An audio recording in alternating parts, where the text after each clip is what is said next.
Hi, this is Eloy Ortiz Oakley, and welcome back to the Rant Podcast, the podcast that pulls back the curtain and breaks down the people, the policies, and the politics of our higher education system.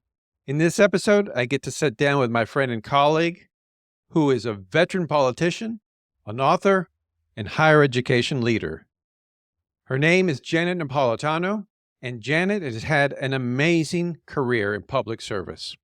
She has held positions such as the Attorney General and Governor of the state of Arizona. She was the Secretary of Homeland Security for President Barack Obama and served as the president of the University of California. She's now a member of the faculty at the UC Berkeley Goldman School of Public Policy, and she has a wide array of experiences that center on many of the issues impacting higher education today. But before we jump into my conversation with Janet, I want to take a moment to reflect on the last few weeks since the recording of my last podcast. Things are changing so fast these days, it's hard to keep up with all the news. In my last podcast, I talked about the possible dismantling of the Department of Education and how that would have a devastating impact on states. Well, fast forward to today. The executive order has been signed. Secretary McMahon has been given the marching orders to begin the dismantling of the Department of Education. What does all this mean? Well, I really don't know, but I'm going to give you my thoughts. First, while there is an executive order, Secretary McMahon has her hands full to decide how to deal with all the elements that go into the Department of Education. And I strongly believe that while there is going to be some significant reduction in size of the Department of Education, reduction in scope, I don't see how many of the programs that are within the Department of Education will go away. Many of those programs affect everyday working Americans in states across this country. Nevertheless, there is going to be a serious effort to look to see how they can scale back many of the programs in the Department of Education. So everything from financial aid, which I've touched on before, there's been rumors that financial aid, FSA, may go to SBA, the Small Business Administration. And while that may seem relatively straightforward to some people, it's just amazing for me to think how FSA, which is one of the largest financial programs that the federal government manages that touch the lives of people, is going to a relatively small agency that has its hands full dealing with all the money that goes out to small businesses. But we'll see. Certainly Linda McMahon has experience with SBA, being the former administrator during the first Trump administration. But you also have programs like Title I that affects K-12 schools throughout the country. You have programs like Title V that support institutions that serve low-income working Americans throughout this country. And you have the Title IV program, which, as I mentioned, serves to support financially low-income Americans of all backgrounds. These are not DEI programs. These are programs aimed at supporting those Americans that have the least resources and give them an opportunity to access a quality education so that they can participate meaningfully in the economy. If the Department of Education is dismantled in the ways that some talking heads have been talking about, we are going to undermine the American workforce. We are going to undermine a talent pipeline that's sorely needed in every community of every state in this nation. We cannot take this lightly. This is going to have devastating impacts on the talent pipeline for the workforce of tomorrow. And so we need to ensure, we need to advocate, we need to highlight the importance of many of the programs within the Department of Education. We can have debates about where these programs should lie, how they should be constructed, who they should serve. But the fact of the matter is, we are in a moment in time in this country where we need to invest in building the workforce of tomorrow. And these programs are specifically designed to support states in doing their job, their role as overseeing education in their states. Now, one can say the states should take this on by themselves, but there is a reason the federal government has had to insert itself over the last 20, 25 years. States have significantly divested in public support of education in most states in this country. And so without the federal government partnering with states, it's going to be very difficult to think how states are going to come up with those resources at a time when there are greater and greater demands on state budgets.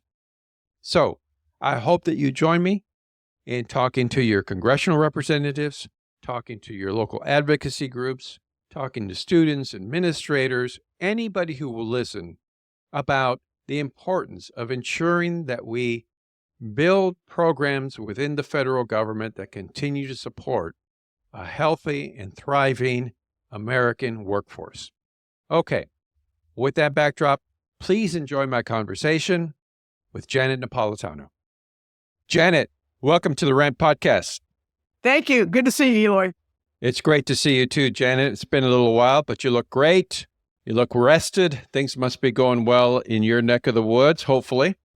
They're going pretty well, but the things I control are doing very well. Things I don't control, I have some concern about. Well, I think we're all saying the Serenity Prayer these days. Yeah. So, Janet, it's been, roughly 5 years since you left the post of president of the University of California. A lot has changed in those 5 years. A lot has been going on. What are some of the biggest changes that you've seen in the last 5 years within the University of California, but also more broadly, the Research One university landscape? So for those who are listening to this podcast, R1 universities is a subcategory of higher ed. Mm-hmm. And these are universities that spend a certain percentage of their budget on basic research. And they're also universities that where you find not only master's programs, but PhD programs. And in the way the United States kind of scientific establishment is set up, it's where the bulk of basic research that underlies many developments in our country and many swaths of our economy emanate from our R1 universities. And with the addition of UC Merced this year as an R1 university, all of the campuses of the UC system are R1. And so that's a great thing. You know, the University of California, it's an interesting institution. It has a grand history, but what I'm seeing is evolving over time. It is an incredible emphasis on being an opportunity maker for first generation students, an opportunity maker for students from lower income backgrounds, an opportunity maker for Californians, more and more Californians attending the University of California. And that's great, because a great public university, which is what the University of California is, should be building the future for the state. And I think that role has been an increasing focus of the University of California. Well, I certainly agree with you. I firmly believe that the UC is really the backbone of innovation, of scientific research, of great ideas for the state of California, and a big reason why the state of California is what it is today. So we both certainly agree on that. Now, as you are sort of watching what's going on these days from the sidelines, what do you see as some of the biggest challenges to universities like the University of California today? Well, the number one challenge is the new administration in Washington, D.C. And I'll take it in a couple of buckets. First of all, this administration has never been a fan of higher education, which it presumes to be just kind of institutions that foment liberal unrest or what have you.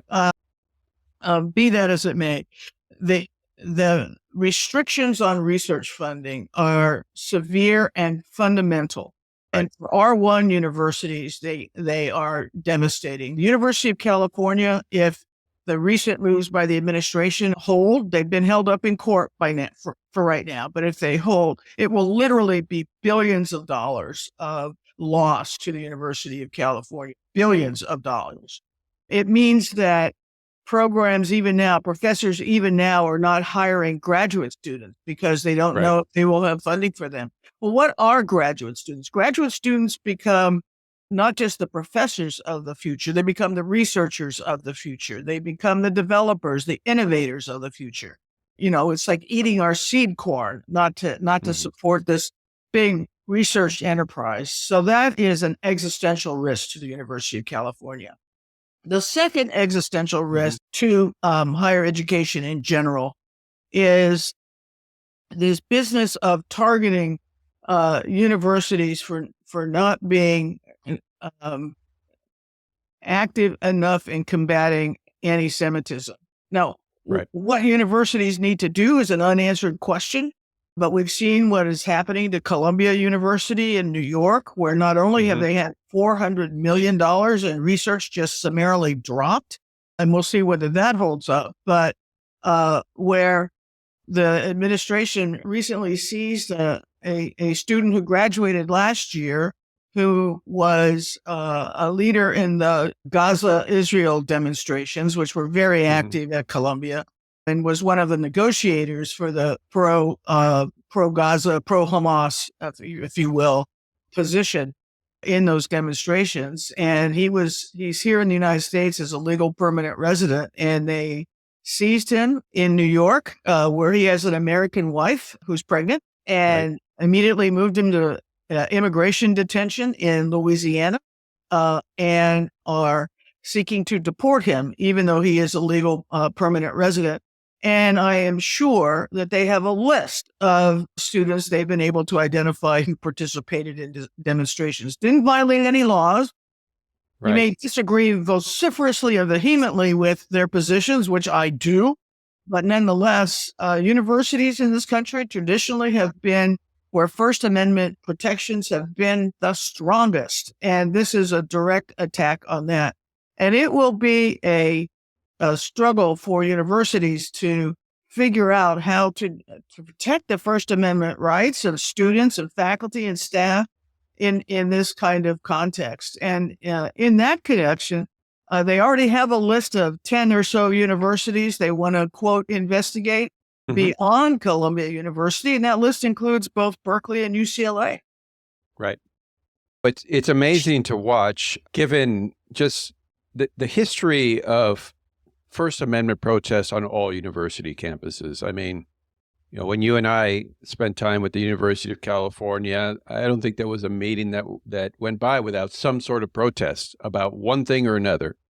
And it is just the way of life. And I think whether, as you mentioned, whether you agree or disagree with the protesters, it is part of that university life, the experience, the opportunity to express yourself and to express ideas, regardless of whether or not most people agree with them. So the sudden shift here is, I think, while I don't think it shouldn't have caught anybody by surprise, but it certainly is causing a lot of consternation on campuses. Now, given your experience, and for people living under a rock, you have a wide array of experiences in the public. You've been elected several times in a swing state like Arizona as Attorney General, as governor. You served in probably what many consider today as one of the more controversial cabinet seats, Secretary of Homeland Security, and of course you led the University of California. So what do you make of this populist movement that's going on? The president is the president, and we all have experienced the kind of craziness that happens, but this movement across the country toward a populist agenda, what do you think is behind this, and how do we in the higher education sector begin to sort of shift the direction of some of that frustration? Well, I think one of the things in higher ed is that when people think higher ed, they think the Ivy League. Right. The Ivy League is not higher ed. 85% of college students in this country go to public universities. And in California, a great many of those start at the community colleges, as you are well aware. And then if That's they right. seek to transfer to a 4-year, either Cal State or UC or elsewhere. And somehow in this country, we have lost the value of having an education beyond high school. What does it mean? And how does it assist students? I think we lost that because of cost. The cost went up. And for public universities, they went up a lot during the 08-09 period when Right. states cut back on their funding. And really the only alternative was for tuition to increase. And also the increasing perception, which is bolstered on social media, any number of ways, that universities somehow are not fair. They're not fair to those who have more conservative belief. They're not fair to faculty or students who are from the more conservative part of our country in terms of their philosophy. And that combination really plays into, these increasingly unpopular view of higher ed in national polls, where higher ed used to be really near the top in terms of institutions that people trusted and liked. Now, we're not as low as Congress, but we're trending in the wrong direction. That's a pretty low bar. Yeah, for sure. Given your experience in politics, Janet, you understand better than most how political winds change, sort of what drives some of these movements. And you mentioned the challenges with research universities and research funds. We've heard from the administration these tropes. We hear DOJ representatives talking about the waste that they found in research funding. I think the most recent one is money spent on trying to change the sex of some sort of reptile or something. And they use these tropes to undermine the value of the research dollars that the federal government puts into motion and leads to tremendous discoveries throughout the country and throughout the world. What can higher education leaders do differently to combat that misinformation? Well, combating disinformation, if I had the answer to that, maybe I'd be in the White House. Who knows? But listen, it is easy to cherry pick among the hundreds of thousands of research grants and find ones that seem titled in a weird way without asking, why are they doing that? And I think the project you referenced is they're not doing sex changes on laboratory mice. They're trying to figure out the hormonal differences, which then will translate into research into things like ovarian cancer. So, and it's kind of ridiculous. It's kind of ridiculous to manage your research enterprise that way. I think the whole DOJ enterprise is misguided. It's misguided in several fundamental ways. First, let's begin. Every large institution, and the federal government is comprised of large institutions. I ran one of those. I ran the third largest agency of the federal government. I know. The fact that you can find some waste in there, and everybody should be doing efficiency reviews and the like, makes a lot of sense. And everybody should be focused on that to make the highest and best use of the taxpayer dollars we have. However, just going willy-nilly in and saying, well, I don't like this agency and I don't like this agency and I don't like this without any knowledge of what the work is, what employees are actually doing, what the value of that work is, who it serves, it means that it is the metaphor you hear often is it's cutting with an axe and not a scalpel. Well, if you're going to really cut with a scalpel, you got to get in there. You really have to understand what you're dealing with.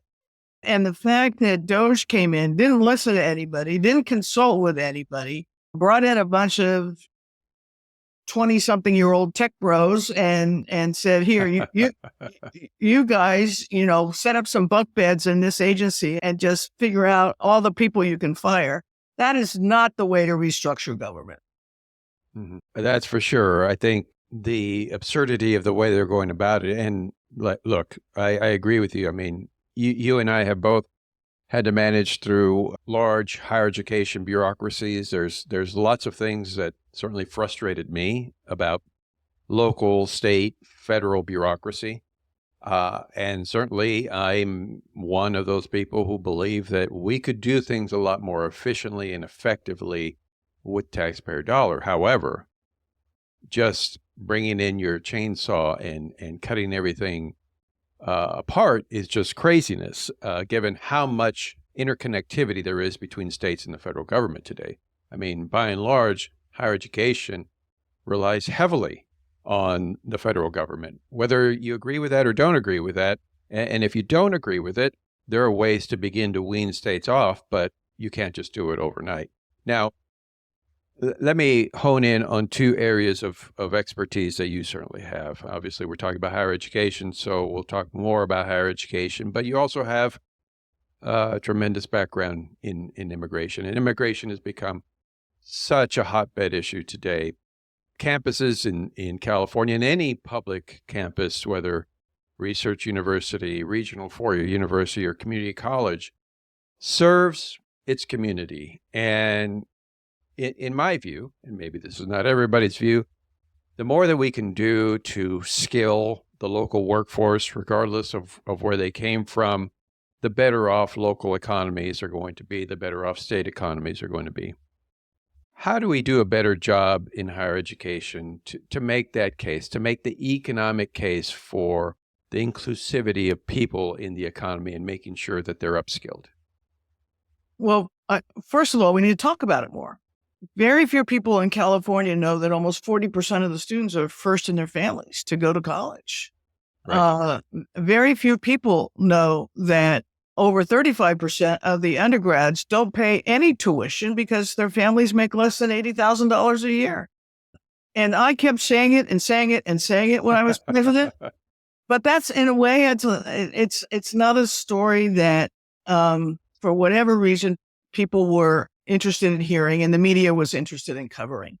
Maybe it makes sense for higher education universities to be more active on social media platforms, particularly more conservative social media platforms, Right. and kind of give the lie to the stereotypes that have developed about higher education.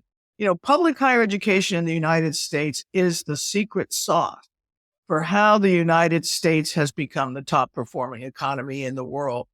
And it is the basis of the richness and the diversity of our economy. And, you know, to attack it, to cut it off, to not fully appreciate what it does is a tragedy. And it begins with a tragedy of communication. And then also, universities, sometimes we are our own worst enemy. We sink into academic lingo speak and Right. oh my gosh, really? Well, I think that's what frustrates a lot of everyday working class Americans is the lingo speech. Now, if you were coming on today as a higher education leader, or if there's a higher education leader who rang your cell and said, Janet, what advice would you have for me in leading this big public institution today? What would that advice be? Oh, it's tough because, as you mentioned, Eloy, higher education and particularly R1 institutions are heavily dependent on federal dollars, and students are heavily dependent on federal dollars for student aid, financial assistance. And in this administration, they are more than willing to cut off money if you're not seen as doing what they want. And so the traditional independence of higher ed is directly under financial attack. I think my advice would be to first of all, appreciate nuance, that everything the administration does is not illegal, even though you may disagree with it. My advice would be to prioritize your battles and figure out which are the ones that are truly existential versus which are the ones, you're just going to have to swallow. And I think, at a place like the University of California, figuring out those lines may come sooner rather than later. That's right. So what do you make of some of the recent moves? We have a new Secretary of Education, Linda McMahon, and I think almost immediately there was a move to lay off half of the staff of the Department of Education. And while, as I mentioned before, I think a lot of us would agree that there are changes that need to be made, how do you see this playing out in your mind? Do you see the Department of Education go away, or do you think there are just some fundamental things that the department does that common sense will eventually settle in and we'll hang on to some of those? I would like to see the Department of Education create a national initiative to increase reading and math scores in our K-12 students. Let's talk about what goes on in the classroom. We spend a lot of time talking about what goes on in the bathroom, but we are not spending any time talking about what goes on in the classroom and really create a national expectation of excellence in our public schools in particular. And if the Department of Education took that on and the Secretary of Education took that on, I think the country would be better off for it. Instead, we're going to spend a lot of time as she goes about winnowing down the Department of Ed. She can't get rid of it. It was created by Congress. We'll see what Congress does with some of this. Right. And there are some basic services that DOE, Department of Ed, provides that if they're not going to be at the Department of Ed, will need to be moved to other cabinet departments. For example, the whole student loan program, Right. which so many students rely on for their higher ed budgets. I just think the messaging is wrong. It diminishes the value of education. And in a democracy like ours, education is so very, very important. And I've been waiting to hear some grand pronouncement. We've heard that the president wants us to go to Mars. Well, do you know what that means? That means we need lots of students who become engineers, who become scientists, who become technologists, who can muster that kind of effort. But we're not hearing any of that. We're just going to somehow magically go to Mars. Yes, magically go to Mars. Well, we'll see how that all works out, and we will hope for the best. I think there's some folks that I know I would love to send to Mars, but we'll see. We'll see what happens. So, Janet, as we begin to wrap up here, let me pick on your political brain here. As I talk to folks in California, across the country, I'm sure you hear the same thing in your travels. People are frustrated. They feel like things have gotten away from them. They feel like the politics have gotten away from them. They feel like, they're constantly on the defensive, wondering what's going to happen when they wake up and look at their social media feed. What's your advice to folks about how to take back, or at least feel like they're more empowered in today's politics, in today's dialogue, given some of the frustration people feel? I think, Eloy, that I would encourage people to stay off social media. Exactly. Or to recognize that in social media, in a way, they're being played, and to take with a grain of salt any information they see there. I would encourage people to stay tuned in. I would encourage people to, on issues that are direct concern to them, to be in touch with their congresspeople and their senators. People say, well, they don't pay any attention to that or whatever. And I've been on the Hill, and I say, you know what? If they hear from a lot of people, they pay attention. And that is, something that is important for people to express. Democracy takes work. You can't just be a passive recipient of democracy. Democracy is all of us, and everybody needs to play a part. And if you're so inclined, organize around an issue, organize with a group of people. But that's also part of the work of democracy. Well, Janet, I really appreciate you taking some time to talk to us here on the Rant Podcast. And although it goes without saying, I will repeat it again. I really thank you for all your service all these years. And I think your experience today is probably more important than ever as we all try to navigate our way forward through this very turbulent times, not just in this country, but throughout the globe. So Thank you for your continued work. Thank you for your continued service. And thank you for being here on the Rant Podcast. Well, thank you, Eloy, and thank you for your service. You've also contributed quite a bit. All right. Well, folks, you've been listening to my conversation with Janet Napolitano. It's been a pleasure to have her here on the Rant Podcast. If you're following us on YouTube, continue to follow us on this YouTube channel. Hit subscribe. And if you're following us on your favorite podcast platform, continue to follow us. And we will be back to you soon with more episodes here on the Rant Podcast.